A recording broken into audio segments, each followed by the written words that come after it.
Hey, welcome to the 524th episode of Just Shoot It, a podcast about filmmaking, screenwriting, and directing. This episode is brought to you by patrons Susan and Jamie Sadler. I'm Matt and Oren. And I'm Oren Kaplan, and today we are talking about where we fit into the world of directing as directors, career-wise. Where do we fit in? Where do we fit in? Yeah, but before we talk about that, I do want to talk about Jamie Sadler, one of our patrons for a second. He hit me up and he was like, hey, you haven't mentioned me in the opening of the podcast forever. What is going on with you? And now we just mentioned him. And so I want to tell you, if you are a patron and we haven't mentioned you for a while, feel free to bug us. We do keep track of who we mention when, and we try to mention the less mentioned people more to try to bring some parity to it. But that, of course, means that the older patrons, the ones that have been with us forever, are getting less mentions. So I apologize for that. If you're a patron, just send me a DM on Instagram and I will just tell me what you're working on. I'll mention it on the podcast.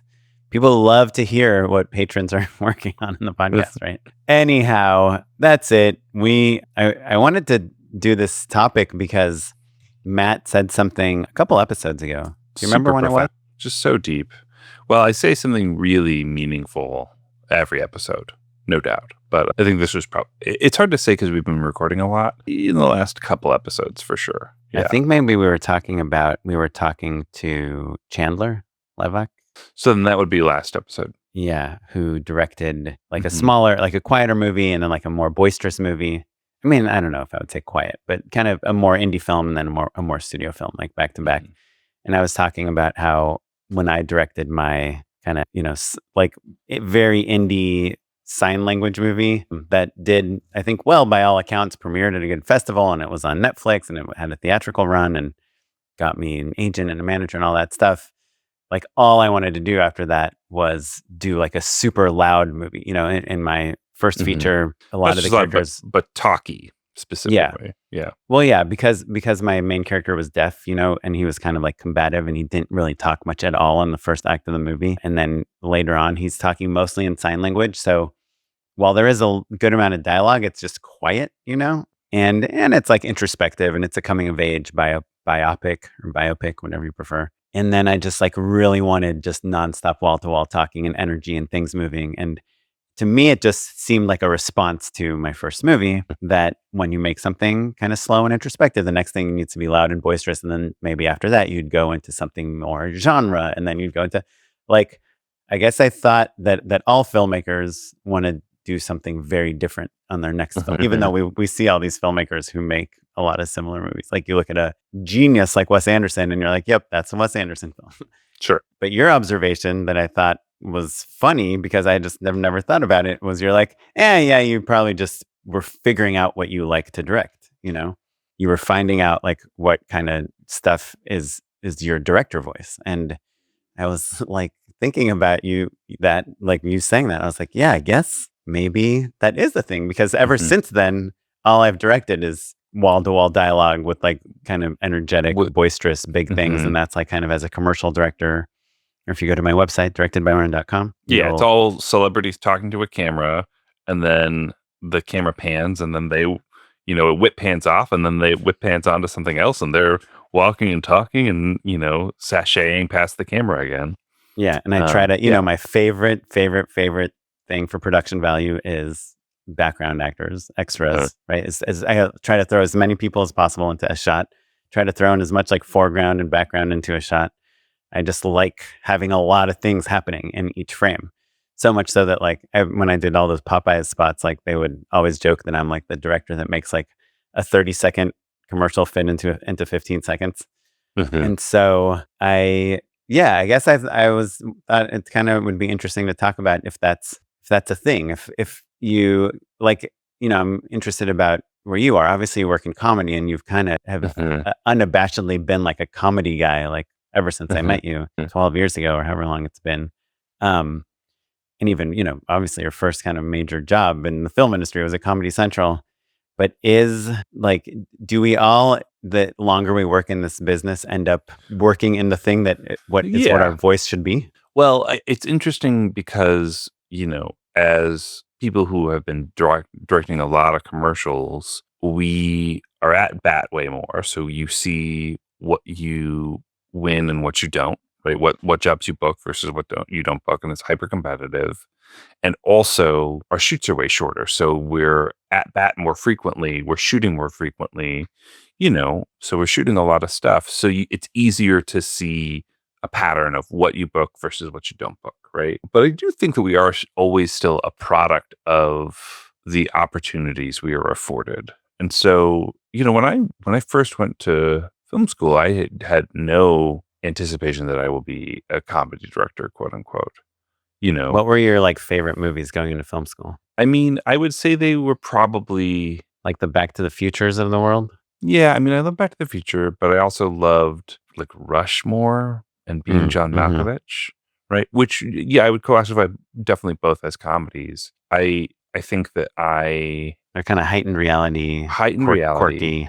yeah, with some visual flair. I think in anticipation of this conversation, it occurred to me that like the thing that was my voice that broke first, the thing that first led to real opportunities outside of Comedy Central was my web series Squaresville. And I can very distinctly remember like writing slug lines that said exterior somewhere and then writing the dialogue. And the reason I wrote that is because I was like, oh, I'm so clever. This can be a floater scene. It's between our two leads. So almost definitely they will both be on set that day. And if I can shoot 5 scenes in a day and 4 of them have to be at this bedroom, interior somewhere can be bedroom 2, or it can be out front in the lawn or whatever. They were just kind of like written to be specific in so much as the dialogue was really important, but the location didn't really matter. And I thought that was like a byproduct of being a resourceful producer as well. But perhaps similar to you, I was just focusing on the thing that was important to me, which was quippy dialogue in the moment, Yeah. And even exterior somewhere is kind of a quippy slug line.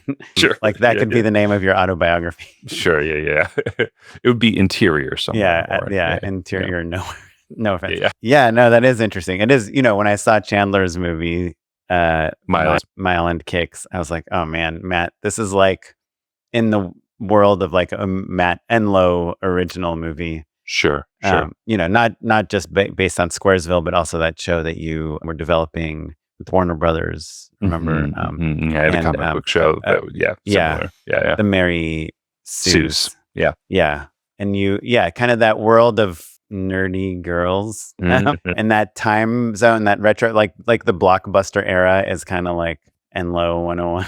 Sure. But yeah, it's funny. And I mean, obviously, I'm sure we're all like a product of the biggest movies that were out when we came up. Like, to me, it was like Being John Malkovich, and like, unfortunately, Fight Club was just like mind-boggling to me. But I also grew up as a kid on Mel Brooks movies. Like, I've seen every Mel Brooks movie like 100 times as a kid, and I think that's even my sense of humor comes from those movies. Yeah, I think that I'm not talking about that Chandler episode too much, but she used the word imprinted.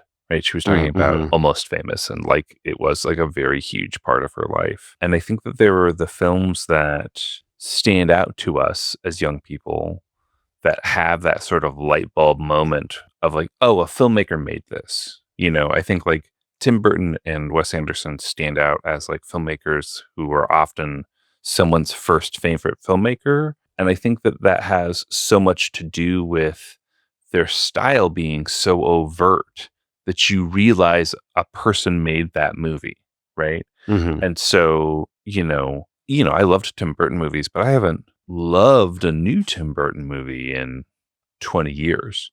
Yeah. I will say I loved Wednesday, the TV show, and I do think a lot of it is because Tim Burton. Yeah. Maybe he can capture whimsical worlds in a way that's both scary and comforting. I don't know. Sure. Yeah, and I think that there's there's always interesting things you can find in filmmakers' work as you unpack them, right? But what I'm getting at is like, if you'd asked me 25 years ago what makes a Tim Burton movie, I'd probably be like big ass eyes and pale skin, right? Is probably what I would start with. In the same way that like Wes Anderson movies, I would say like dolly moves in cardinal directions and twee, wardrobe. And you're not wrong, but like that's not what makes a movie, right? And so like, Oren, I feel like you oftentimes describe things that are in student films, and I'm like, that's not actually in student films. But the thing that is in student films is like cribbing those overt stylistic choices Yeah. The so like hard. low, super wide angled push in, like a Stanley Kubrick, The Shining hallway shot, you know? Maybe I think more likely you don't even have the craft to like figure out why that works. You know what I mean?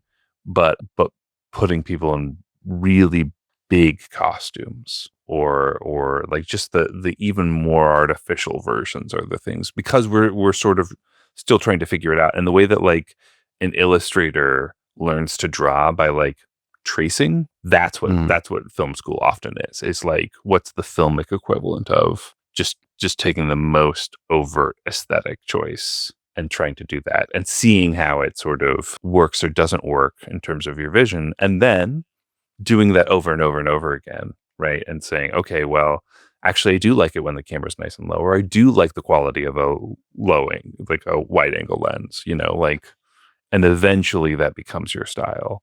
And as commercial directors, even though we're executing someone else's creative, all of those micro decisions add up to our own voices. Yeah. I think that is really interesting.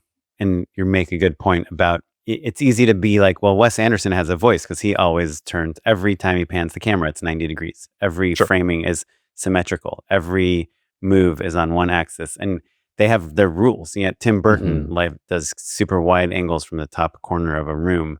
He has super Sure. poppy color palettes Yeah. and costumes and like steampunk type of aesthetic or whatever, Mhm. and so you Sure. think to yourself like, well, I don't have that. I don't have Tarantino's snappy dialogue and over the Mhm. top blood gushes and explosions. I don't have, I'm trying to think of another director with like a very obvious thing like Greta Gerwig's. I mean, her voice has kind of evolved a lot, but like her old, like the Frances Ha's, the like Mhm. just like hyper realistic Yeah. dialogue Messy and dialogue. Yeah. yeah, awkward situations or whatever, or like the Duplass brothers styling. So I must not have a voice, I think Mhm. that's kind of the default feeling of a Mhm. director. And I'm especially guilty of thinking like, well, every director does this, Well, every Sure. director must, like, of course, I'm going to make an action movie. So every director just sits down and watches a bunch of action movies and is inspired by, whatever, like Sure. Mission Die Hard. Impossible. Yeah. Yeah. So it's like, so I feel like unoriginal all the time, Mhm. but Mhm. that thing that you said made me feel like, oh, like maybe like I think a lot of filmmakers go from like the work that they get Mhm. to the work that they like to do. And that's like kind of, it's a long journey. I think that probably Mhm. every filmmaker is like, well, I do like industrial videos, but what I really want to do is musicals. But eventually, once you've done enough jobs and especially commercials, like you said, we pitch so many times and we're not just pitching on the creative, but we are explaining to the people that are considering hiring us why we're the perfect person for them to hire. So the more we get those jobs, like the more we become that person that we're like pitching, Mhm. and the more we start getting excited by ideas like, oh, I think it would be really fun to do these rolling camera transitions or whatever.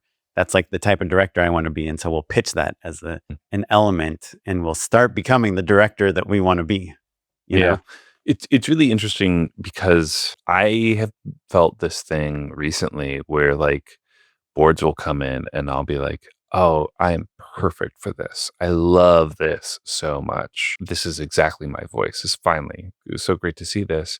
And then I'll kind of like, because I think process-wise we're slightly different in that like when boards come in, if I get an avail check, I will put together like a quick little thought starter reel, and it's probably too many spots. You probably they're going to spend 4 or 5 spots, but I'm going to send them 12 because I thought of this, or this aspect is this or whatever.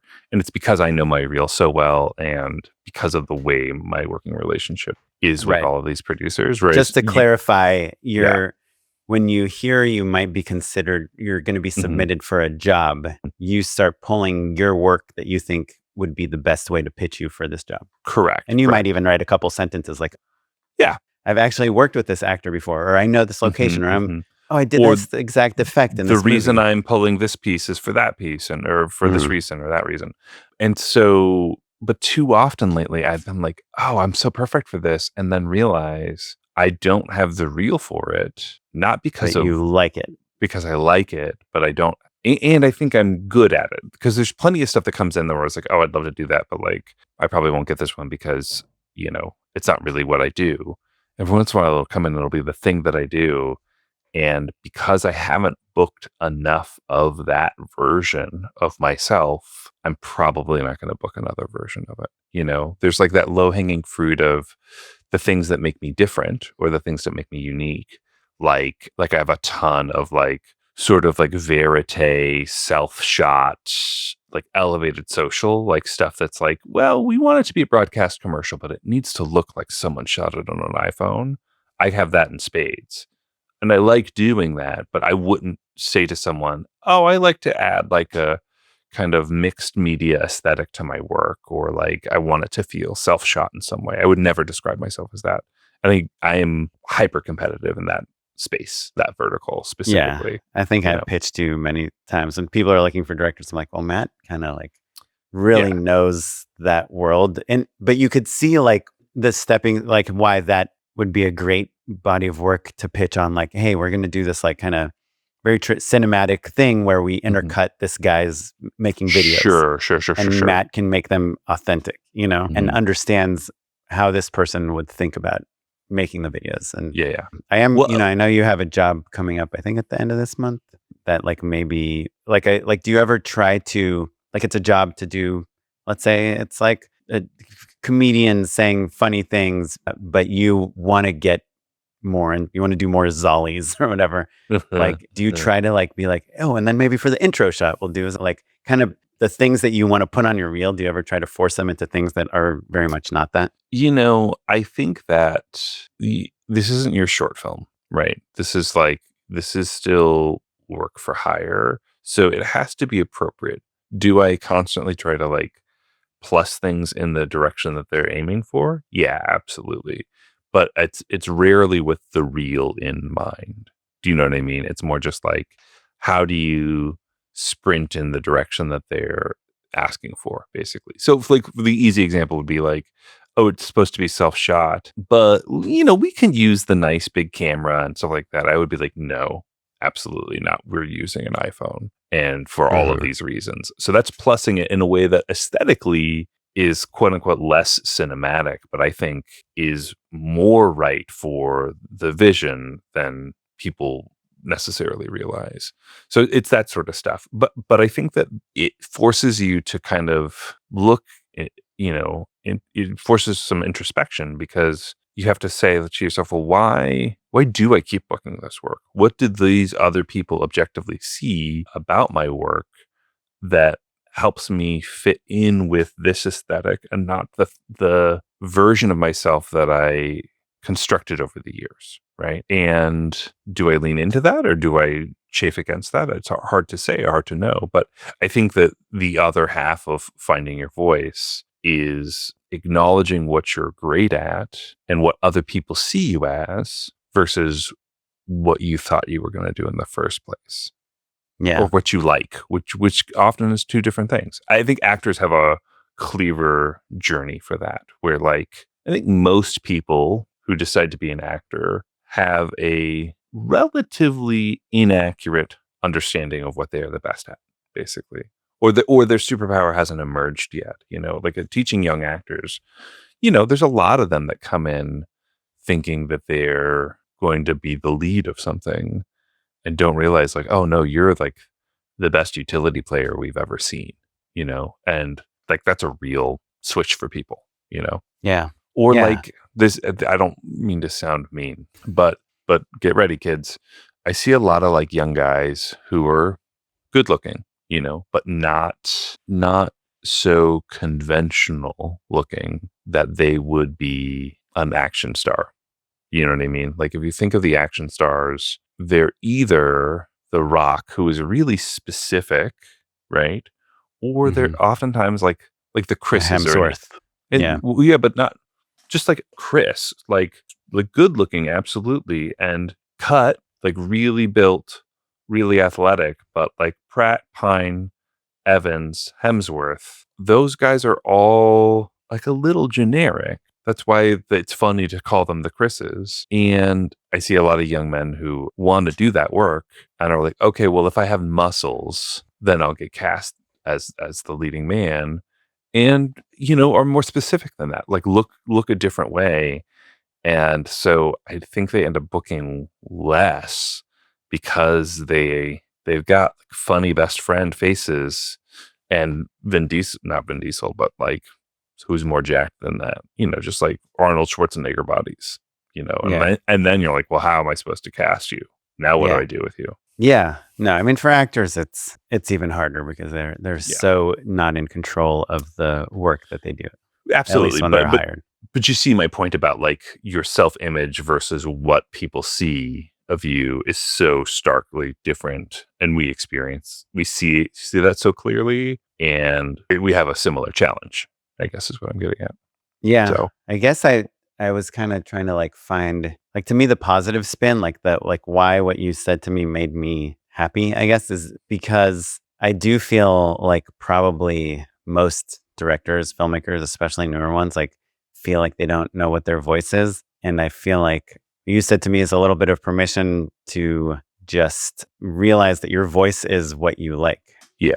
And like, sometimes it's like really about a tone. Sometimes it's like about a visual aesthetic. Sometimes it's about, what you like, we've had directors on here that are amazing at makeup and wardrobe, and like you and I couldn't understand why we would ever be hired over this director for a certain, like, to shoot a pop star music video or whatever, unless there was some other part to the video that we were perfect fits for. But I think, I guess, like, what gives me comfort is feeling like I do have an aesthetic and a point of view, even though I can't quite identify it. It's hard to put your finger on it.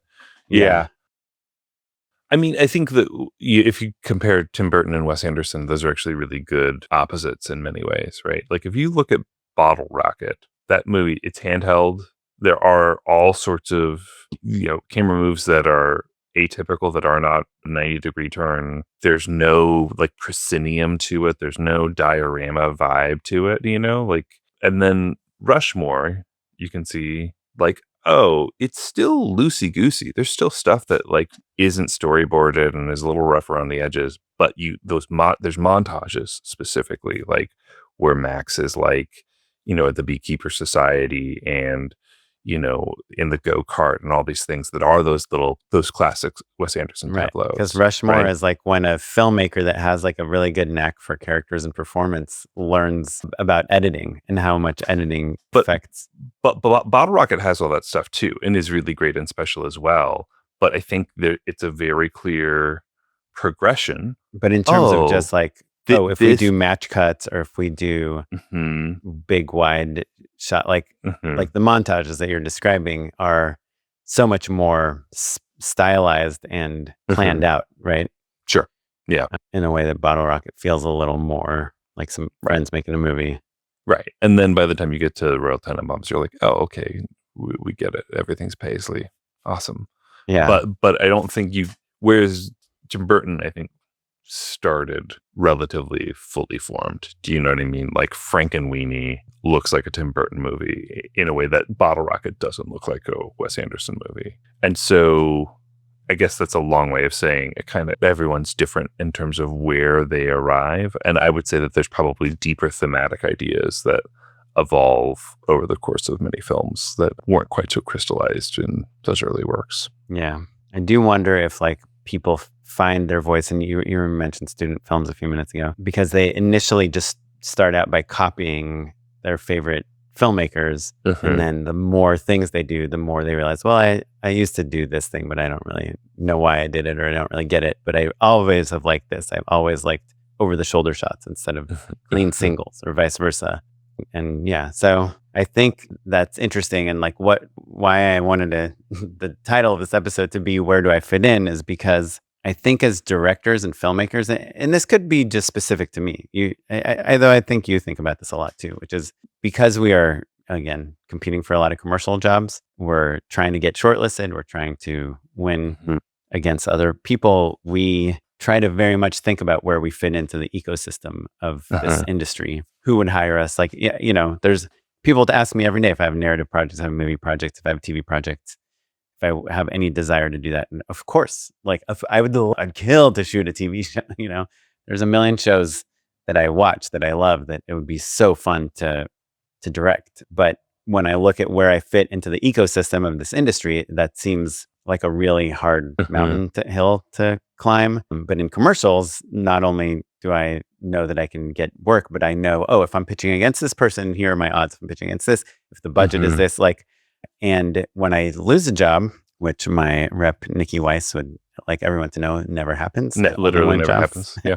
Yeah. But when I end up not being the director that's chosen to do a job, I always ask who got it. And I then look at their work and I try to understand why they got it and why I didn't get it. And a lot of times it's like, it was so close. And I do a lot of digging to be like, well, what was the thing that made so-and-so get it over you? It's like, oh, well, they worked with this athlete before, or they had this one idea that was so good that they felt like they couldn't do it unless they went with that director or something. So what dawned on me just the other day is that, you and I hire people too. For me, like the DP decision is usually a pretty big one. And I'm usually deciding between a few different DPs, and we put a lot of DPs on hold, like on a veil. And whenever I say, okay, we're gonna go with Mike, Dave that ends up getting let go, never calls me and says like, oh, who'd you go with? And why'd you go with them? And it's because of your website, Dave. Sorry, that's a DP joke. That's not a specific Dave. I'm just joking about how websites are bad. No, Dave actually has a really good website. But if I was a DP, I would be like, oh, who'd you hire and why? And I think there's this kind of feeling where people are afraid to say that because it will make them seem bitter or something, or like they're upset. But I think it's so useful, and you can ask it in like a totally honest, not butthurt way. Yeah. Well, so I think we're slowly shifting to kind of the other point that I wanted to make on this topic. I remember now, like there's if the first half of the conversation is like, oh, your voice is sort of defined by you pushing towards what works and what feels good, what clicks for you, and doing more of that and iterating off of that. And people starting to know you for that. Yeah, people starting to know you for that. The other half is where you decide to put your energy, right? And so, Oren, you have really optimized towards like, okay, I'm going to be the most competitive commercial director that I know. You know what I mean? Like, and that means, okay, like if I didn't get the job, I'm going to find out why. And I'm going to ask who got it. And then I'm going to look at what they did to get it, etc. And all of those energies lead you towards, push you in one direction. Maybe that's further away from the person you lost it from. Maybe you look at their reel and you say, I don't have that. I'm never going to have that. So I'm going to embellish the things that I do have so that when I'm up against that person again, it's a clearer choice. And sometimes they're going to go with them and sometimes they're going to go with me. Or you say, I do need more of that. So I'm going to, like, on the job that I did win, make sure that I shoot something that does have the rolling transitions that person had that I, would have won me the job before. But you're investing energy in that, right? And the thing that I've really been struggling with, specifically like recently in the last couple weeks, is like loving commercials and making my living in commercials and having some momentum. You know what I mean? Like it had been dry for a long time, and in the last year, it's picked up in a way that's been fulfilling and fun, and I'm more competitive in a lot of different ways, and that's really nice. And also, I deeply care about doing commercial or talk about a Freudian slip. Deeply care about doing film, right? Like making movies, and so, and I'm a parent, all that stuff. So like if I focus on the future too much, I notice, and my bank account notices, that I haven't been hustling on commercials. And even though it feels like it's not that I can coast, but like, I've planted enough seeds that it feels like I don't have to like grind every single day on outreach and building the reel and doing the new treatment and all that stuff. You still have to do it. It's still a full-time job. You know what I mean? It's like when Jordan, not to compare myself to Jordan, but like, remember when he was like the greatest basketball player ever? And then he was like, what if I went and played baseball too in the off season? Michael Jordan, not Jordan Brady. No, Michael Jordan. Though I wouldn't dare compare myself to Jordan Brady either. But you're kind of like, what are you doing, man? You're the greatest at this already. Why would you go be mediocre at another thing? And it's like, I feel like it takes so much energy to be great at any one thing. But if you invest your time in that one thing, then that becomes the thing that you are known for. And what energy you're putting out is what you're getting back. That's what you're receiving as well. And so, like, of course, you don't have TV shows, and that's not a problem for you. You love commercials and have been focusing on commercials full force. But it is this weird challenge for especially indie filmmakers that it almost always is the nights and weekends sort of gig. Making the indie film is the nights and weekend gig, and then they have a day job during the week. They have a day job of some sort. Yeah. Yeah. And maybe they're lucky enough that the day job is similar to their filmmaking endeavors, but maybe not. Well, to just rewind a tiny bit to like the thing that I said, I'm curious, do you not ask people like why you got the job or didn't get the job, why you got shortlisted or didn't get shortlisted, why you got the meeting or didn't ask the meeting? Is that like, I know we've been in this business for a long time, but I feel like it just evolves so fast and in so many ways and changes so much that it's always like something that would have gotten you a meeting 5 years ago maybe doesn't get you a meeting today. We are often in very different bid pools now, which is new, relatively speaking. Like, we used to be up against each other all the time. And so, for instance, if I am in a bid on like self-shot, UGC style piece, like elevated UGC that's supposed to feel self-shot, I know why I'm in the bid pool. Do you know what I mean? I feel like I oftentimes know, like, okay, it's that specific thing or this thing that I'm known for that's getting me in the mix. Yeah, and you're so, real. yeah, my real. Yeah, I'm never confused about that. I ask why I won, but the difference between my experience with it and yours is like, I feel like people don't really know. Do you know what I mean? I feel like it's almost always like a version of vibes and real and luck.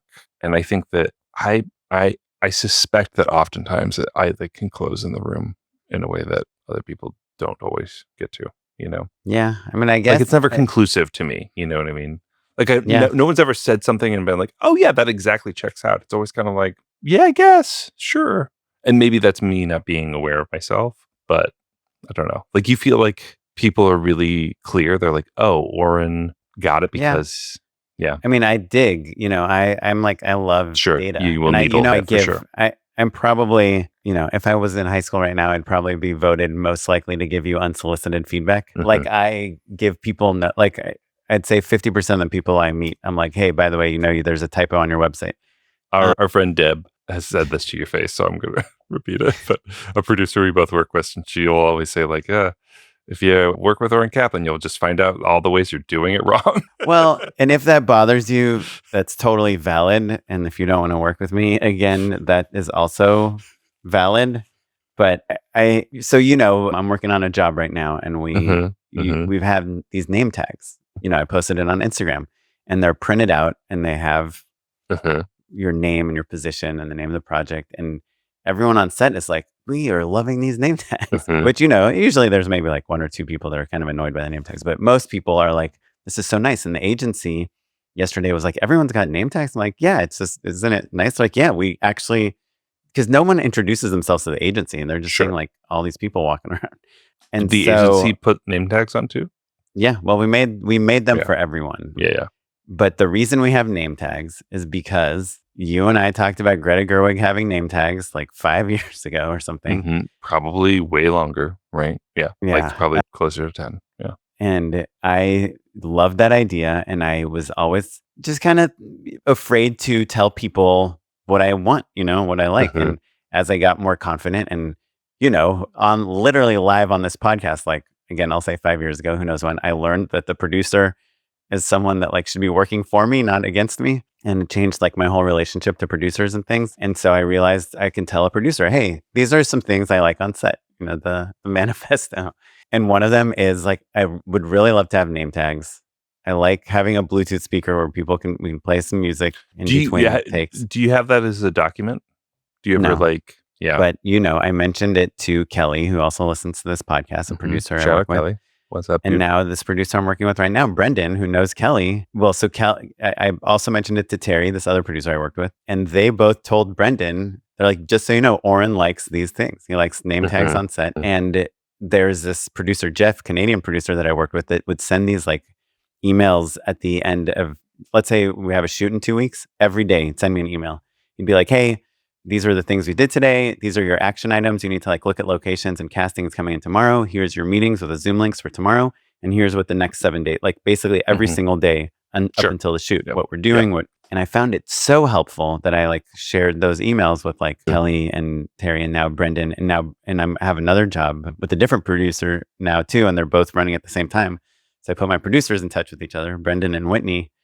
And now Whitney is sending me those same emails. I never even told her about those emails, but Brendan told her. He's like, by the way, Oren loves this. So yes, it's Deb's annoyed because I'm like, shout out, yeah, because of something where I'm like, Deb. Usually, I would have like some insight, like input into the locations or whatever it is that she's decided that she doesn't want my opinion on that week. It's everything, Oren. It's everything. But yeah, because Deb is like, she's obviously a very creative producer and has like a lot of great thoughts. And sometimes to streamline things, she'll just kind of make an executive decision that you and I are typically used to making, but she knows the client better or whatever. Yeah. Well, and I think that also, I've been thinking a lot about Carlin mentioning like the more she gains experience, the more producerial she's become. And I don't think I'd put as fine a point on it, but I think that's true for all of us, right? And that the more you learn about the job, the more directing is producing and producing is directing, I think in a really real sense, Well, one of my favorite interviews we've ever done was with Augustine Frizzell, who made an entire feature film that she followed all the rules and every single thing that everyone told her how things should be. And then she made the horrible film. And then she went and she remade the film again with different people. And she said, I'm calling the shots this time. And then it got into South by and got her to direct the pilot of Euphoria, or got her into Sundance. Yeah. I'm sure she would like the way you described it. I think there's some creative liberties. It's a quick version. Yeah. But what a lesson to learn about knowing that it's okay if you do things your way, Sure. And you don't always have to hired to do it our way, right? Yeah. Yeah. I just have this job right now where they are like, hey, Oren, we need storyboards. The client wants to see storyboards. And I was like, well, we do not have locations. Every single shot is like a walk and talk. I don't know where to put the camera. Like without a location, first I have to be an architect to come up with the design. That's like a lot of creative capital that I need to expend just to figure out where we're going to put the camera. Storyboards for walk and talks are already like pretty hard because they're super all about hard. The camera move. And you're like, I guess I'll show one frame here, one frame here, one frame here, and just a lot of frames. Yeah, can I ask, sorry, as a technical question, how often are you essentially like boarding the expressions of your host as kind of like basically a little animation and then like cutting them out and then animating the camera move behind them? Do you know what I mean? Like I could imagine a world where you just get a drawing of the whole camera move, the background plate, and then do the foreground plate as your host. And then you have to build it in After Effects rather than doing 6 individual frames, basically. Yeah, I mean, I guess if they were walking horizontally, like a lateral dolly track or something, that would be easy. Yeah. But if we're walking and foreground elements are getting into the shot every second, which is usually the type of shot I do. Which again, like it's more work, but the smart thing to do would be like, well, can you draw each of these foreground elements for me, and then I'll throw it into a 3D space, and we'll do it in After Effects, and it'll be 2D, 3D. Yeah, but 2.5D. Yeah. But my whole point to them was like, hey, why am I drawing like my process? First of all, they also told me very much like we really like your reel and we like your style and we like the way you shoot walk and talks. And please make these storyboards before we have a location. And I was like, I actually just said this to them today. I said, you said that you like my style. It occurred to me to say to them, listen, this is my process is to go to a location with my phone and figure out where I want to put the camera. Yep. So I can make these storyboards for you. They're going to be like useless and you're going to start giving me notes on them that I frankly can't do anything about. I mean, you can, but it's just, you're doing like triple work and you're spending so much creative steam on something that is not like part of your process. So I've been like more forward recently saying like, hey, this is not how I do it. I can do it your way for sure. But Mhm. what you hired me to do, this isn't the way I do it. Yeah. By the way, Yeah. end of that story is I did still make their story where I still drew 62 frames for these boards that I'm going to completely redo once we figure out our locations. Yeah. Yeah. It's so hard because it's like, that's really rough because you were really clear with them of like, hey, like it, to me, it's even less about the amount of work because you like to do lots of work. I like to do lots of work. I'd rather not do stuff that's wasted, but like it's all part of the process is, like there's going to be things that you conceive of or pitch that end up getting thrown out because of a new location or a different actor or whatever. That's okay. That's part of it. But when it's fabricated, when it's kind of made up out of whole cloth, it ends up misleading people in the same way that AI boards aren't helpful. Like a computer Yeah. can just fart Like out any something, geography. Yeah. that doesn't make any sense and doesn't have any correlation to what actual resources we have and actors we have and all that stuff. And so like the real is when you're on set and you have a couple bodies and can do like a crapomatic. Like Yeah. that's where the rubber hits the road. In which case then it's really helpful for them to note things. And oftentimes people never note a crapomatic or never really give that any credence when that's the thing that's Yeah. the closest. But to me, I take that the crapomatic, which is like when you shoot the whole commercial on your phone at a location, even if you're just scouting for locations. Someone called it a crapo to me the other day. And I was Yeah. like, do you mean a crapomatic? Because I kind of thought that crapomatic was sort of like real a street few talk. people. Yeah, exactly. Well, I put crapomatic in my treatment the other day, and my EP Logan was like, "Can you not write crapomatic in there? It makes it sound bad." He's like, "Can you just call it like a phonomatic or something?" And I was like, "Okay." rough-o-matic or something. Yeah. And then, of course, when I pitched it back to them, I was like, "And this is where I talk about what I call like a crapomatic." I didn't put it in my treatment because Logan here told me not to put it, but really, we call them that because we don't want you to think they're good too much. Yeah. Yeah. But anyhow, sorry, my point is, is that I think the longer I work, the more I tell people what I like and what I don't like. And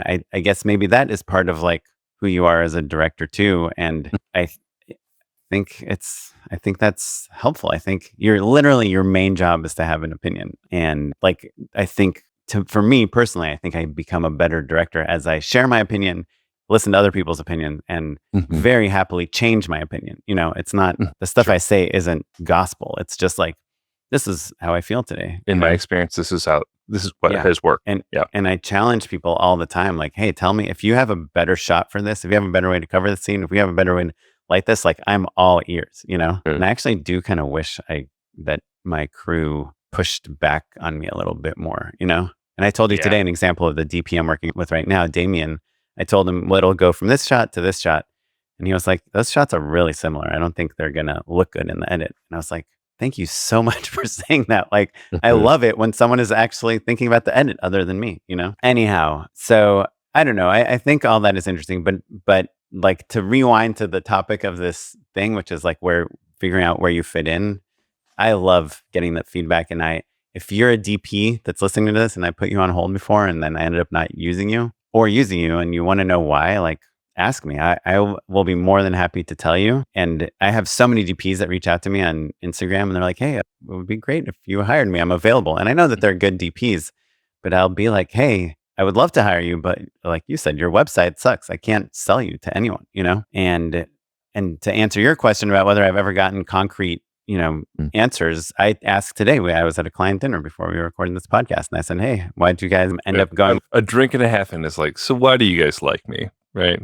Yeah. Well, so what the answer I get almost every time, you would think it's the real, but it's almost never been the real. It's a pitch.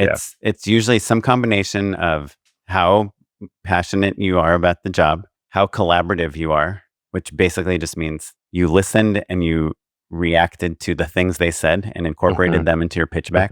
And the treatment, And I think that's because a great reel is table stakes. Like that's what got you there, right? 100 people submitted reels. They picked 3 great reels that are so good that it's kind of hard to pick. And every once in a while it's like, okay, well, there's really one obvious winner and then 2 backup choices. But I think you can still beat that other person out if the pitch is great, and that's the whole game, basically. Yeah. Yeah. But I think like you'd be surprised how many directors are not good listeners too. Like I I've believe that. gotten that I believe note that. multiple times where it's like, you actually like listened and didn't fight with us.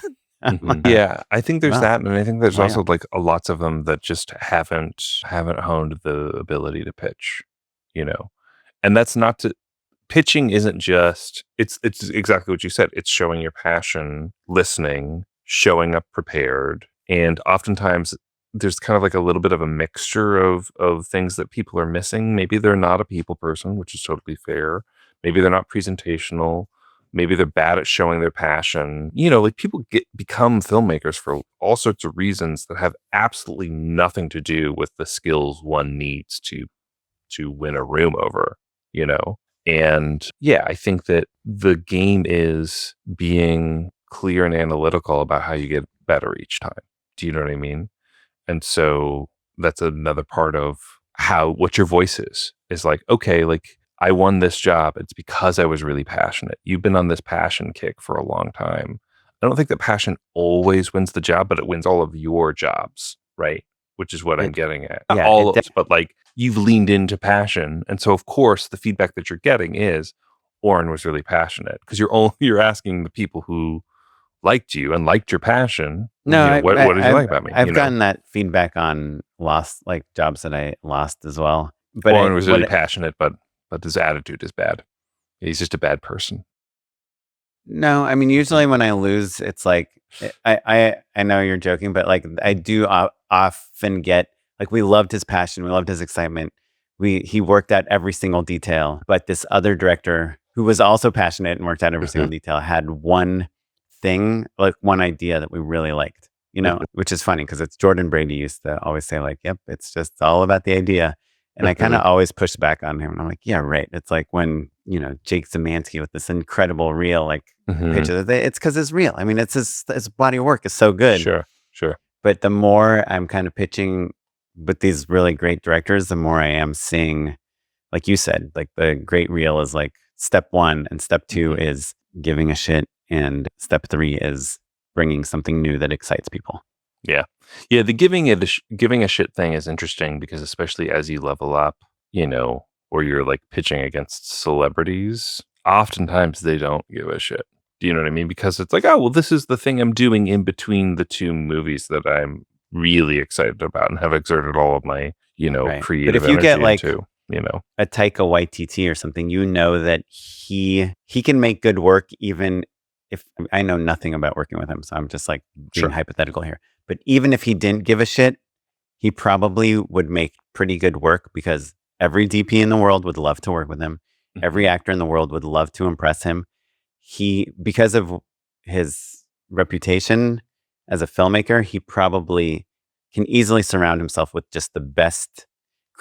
craftspeople. I can probably have a punch up writer just be like, "Oh, Taika, I'd love to come just Mhm. write like Mhm. pitch jokes with you," like in a way that we have to like really work Sweat. hard to make Sure. sure we're surrounded with the best of the best. So I do think there's some people that still make good stuff without giving a shit because they gave a shit on other things. Sure, sure. Yeah. Yeah, perhaps. Yeah. Well, yeah. I mean, I don't know. I'd love to hear people's thoughts on where they fit in, if this is helpful at all, if this was eye opening at all. Like my main takeaway that I was hoping people would take is that wherever you like to fit in is like where you fit in, and that Yeah. the more you do it and the more reps you get and the more feedback you get, the more you'll fit into this industry. Yeah, yeah. It makes me think of some advice from Tina Fey and Bossy Pants.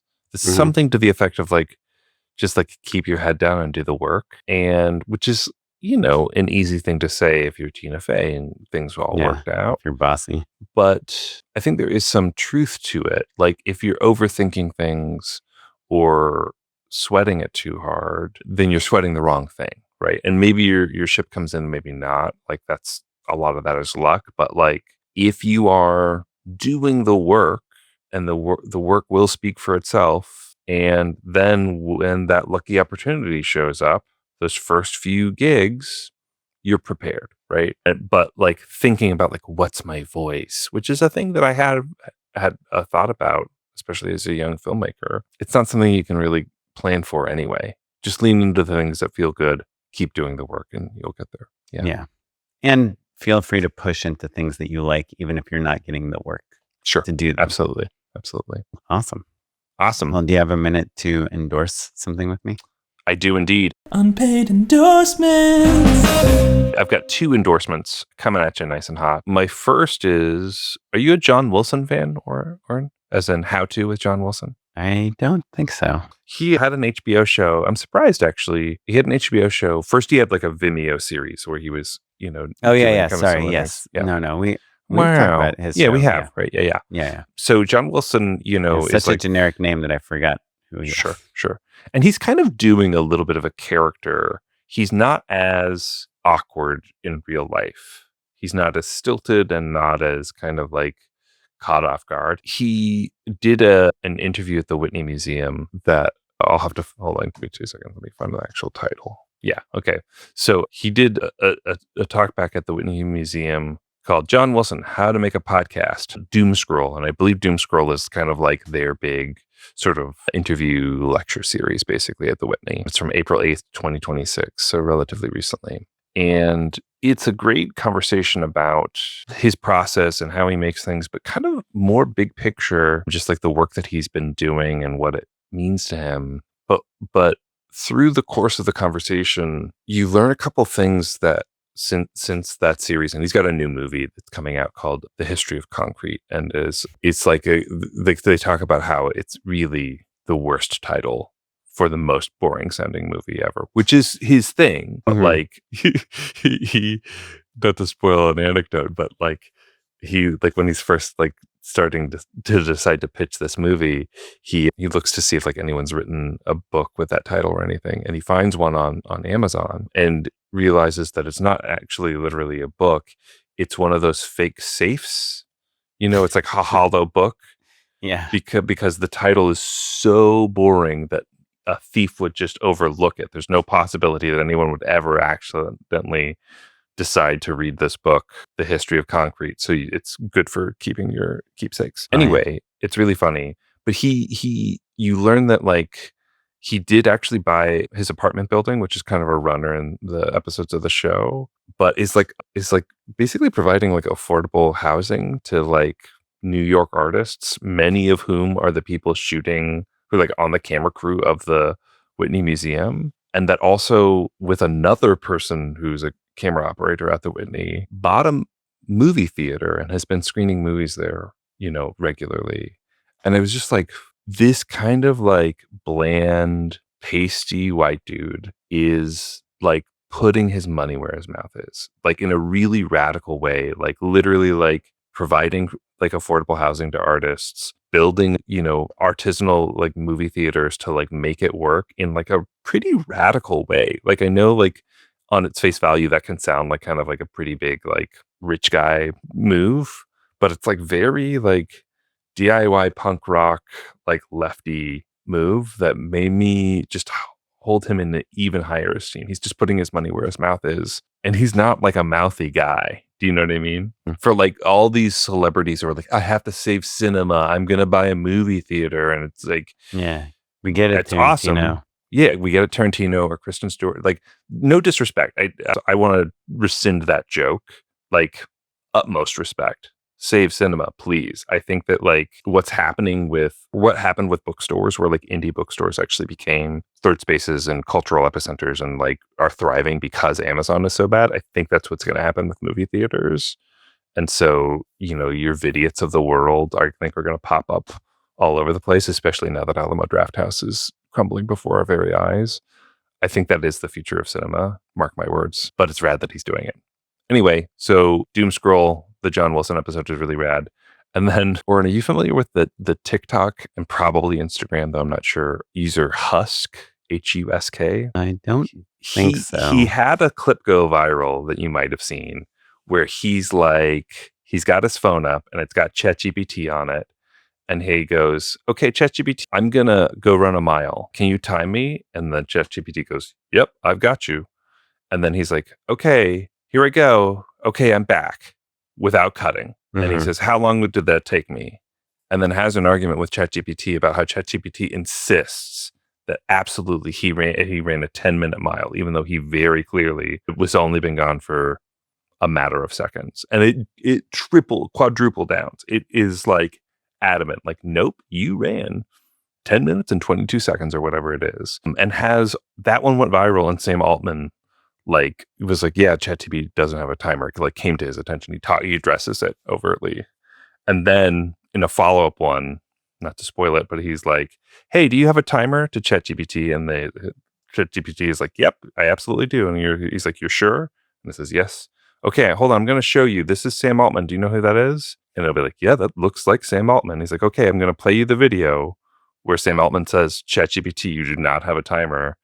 And ChatGPT is like, I don't know what you're talking about. I do have a timer. And it's just basically him exploiting ChatGPT and into like overt and explicit lies over and over again. And he's found all these different sort of versions where ChatGPT will explicitly be like wrong in ways that he proves outright. It's pretty fun. Interesting. I'll check him out. Husk is taken. Yeah, there you go. Thank you. Cool. Kaplan, what you got? Do you know what vehicle motion cues are? Not a clue. No. It's an iPhone feature. Oh, I do. I take it back. I do. Yeah. Have you tried them? Yeah. So explain what it is. So it's something you can add to your phone. If you're on the YouTube channel, you can see it right now on my phone. It's like from Apple. It's like I just have it in my like quick access screen or whatever you call that screen that you get when you pull down from the bottom right corner. And it adds dots onto the screen of your phone that are animated by the like gyroscope accelerometer in your phone. And some magic way, I don't know exactly how, it knows when you are in a car, and when the car starts moving, the dots on the screen will move like in a harmonious motion to the car, which isn't, I don't quite understand how it works exactly, because they don't seem to be moving at the same speed of the car or anything, or like the same acceleration of the car. But it's sort of like a perceived motion. I think yeah, there is. It's almost like a wave. Like if you had a cup of water in the car and the car accelerated and decelerated, the way that water would move is how these dots move on your phone screen. They're kind of around the edges, and they are supposed to make it so that you get less motion sickness when you're using your phone in the car. And I've been kind of messing around with it, and it's interesting. Have you used it? Yes. Do you get motion sick, Oren? I do get motion sick, but I really like driving. So 9 times out of 10, I'm driving. But if I'm like I can't like read a book in a car. And I have definitely gotten queasy from like looking at my phone or pictures or trying to edit or use my laptop in the car for too long. I will turn it back on. I get motion sick, and also like driving fine. I think my wife and I are probably like a coin toss. She might drive a little bit more than me because we prefer her car to my car, and so she kind of like, false dibs, like gets to. But like, and I think that the motion sensor, like that mode, it's not a magic trick, I guess is what I'm saying. Like I would still get motion sick while using it, even when you had it on. Yeah. But probably it probably does help, but like because I've got it on, I'm like, well, now I'm on my phone the whole time and I'm still motion sick. What gives? And it's like, well, you're still on your phone, dude. Right. So, well, the thing is, when you get motion sick, or what I think a lot of people do, what you would tell a kid that's like feeling queasy is like, look out the window, right? Like look at the things that are moving past you. And like the motion sickness comes from like your lack of visual perception. Inputs. Yeah. The motion, but your body, your inner ear is like feeling all this motion, but your eyes aren't. And so it's supposed to kind of add that in. So yeah, I think it's interesting. I'm curious what other people think about it, but it's a cool feature. I think I'm an outlier in terms of like what I'm pretty susceptible to motion sickness for sure. Yeah. So seems like something that would be on your resume. Yeah. Like inner ear challenges. Self-proclaimed introvert. Introvert, extrovert, Oren. Get it right. Introvert, extrovert, susceptible to motion sickness, and sleepyhead. What else? Yeah. Incredibly annoyed by people laughing in movies. No, I like laughing in movies. I like laughing in movies. You can tune into a previous episode to understand what I'm referencing. Yeah. Awesome. Well, thanks for listening. Please, if you want to email us, you can email us at justshootapod@gmail.com. You can find us across all social media at justshootapod, or me on Instagram. I'm at okaplan. And I'm at Mr. Matt Enlow. This episode was edited by Kevin Oyang. Kevin. Our social media was done by Lily Bouvier. Thanks, Lily. And produced by Tyler Small. Thanks, Tyler. And you're listening to music provided by the Free Music Archive and the artist Jazar. Thanks, everyone. Goodbye. Bye.